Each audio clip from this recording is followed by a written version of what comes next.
يا مساء الفل. هنعمل النهارده فكرة عشاء سهلة وبسيطة جدا وطعمها لذيذ جدا وتجنن. يلا بينا نشوف ايه هي المقادير اللي احنا عملنا بيها الصينية الجميلة دي. انا هنا معايا 4 بيضات، ممكن يكونوا 5 حسب الموجود عندك. في بولة كده هننزل هنفقش البيض في بولة كده، وحطي عليه رشة من الفلفل الاسمر وقلبي كده البيض، ورشة من الملح، حاجة بسيطة بس كده. وهاتي كوباية من اللبن، كوباية لبن، وننزل بها على البيض ونقلب برضو. وهاتي كمان كوباية من الدقيق وقلبي لحد ما الدقيق يختفي خالص، مش عايزين اي تكتلات معانا. هاتي بقى كده معلقة من الصلصة، معلقة كبيرة من الصلصة ومعلقتين كبار من الكاتشب. ما عندكيش كاتشب يبقى حطي صلصة، ما عندكيش صلصة يبقى حطي كاتشب. هننزل بيهم كده على اللبن والدقيق والبيض، وهنقلب برضو. هنحط بقى كده ايه، هجيب انا هنا عندي جبنة دومتي، جبنة بيضة دومتي. ممكن انت تحطي اي حاجة، ممكن جبنة لوستون، اي حاجة. مجرد بس ان انا بقولك الفكرة والمقادير اللي انا بحطها دي. لو انت مش حابة ان انت تحطي زي ما انا بعمل، تمام، مفيش مشكلة، حطي زي ما براحتك، انت اللي انت عايزة تحطيه حطيه. انا بس مجرد اني قلتلك الفكرة.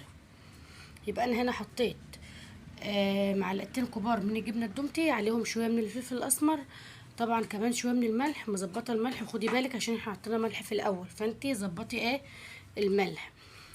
وقلبنا، وبعد كده بقى حطي اي حاجه عندك في التلاجة. انا حطيت فلفل الوان، وحطيت طماطم متخرطه زي السلطه، وحطيت كان عندي لانشون كده، حطيت لانشون، وحطيت زيتون، وشويه كده حوالي معلقه كبيره كده او معلقتين كبار من الجبنه الموزاريلا. وهقلب، ممكن جبنه شيدر، ممكن جبنه رومي، زي ما انا قلت لك انا بديك الفكره وانت براحتك.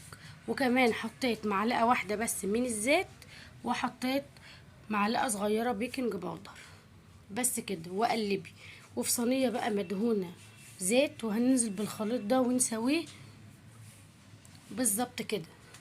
موجود بقى عندك متوفر عندك تحطي جبنه موزاريلا ماشي، مش موجود الصينيه هتدخل على كده الفرن وهتبقى زي الفل.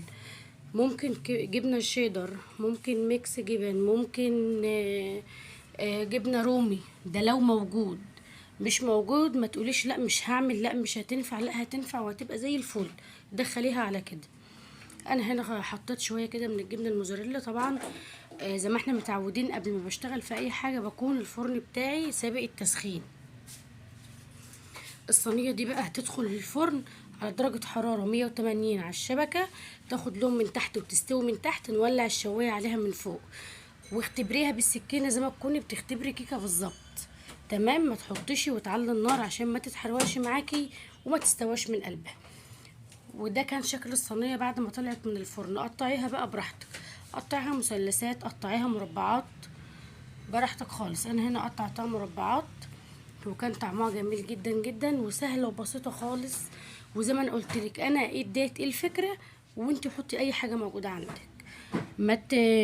ما توقفيش نفسك على الحاجه اللي انا حطاها. ممكن مثلا ما يكونش عندك حاجه من اللي انا حطاها وعندك حاجه تانية، اعملي بدل، تمام. وبكده يكون خلصنا الوصفه بتاعتنا.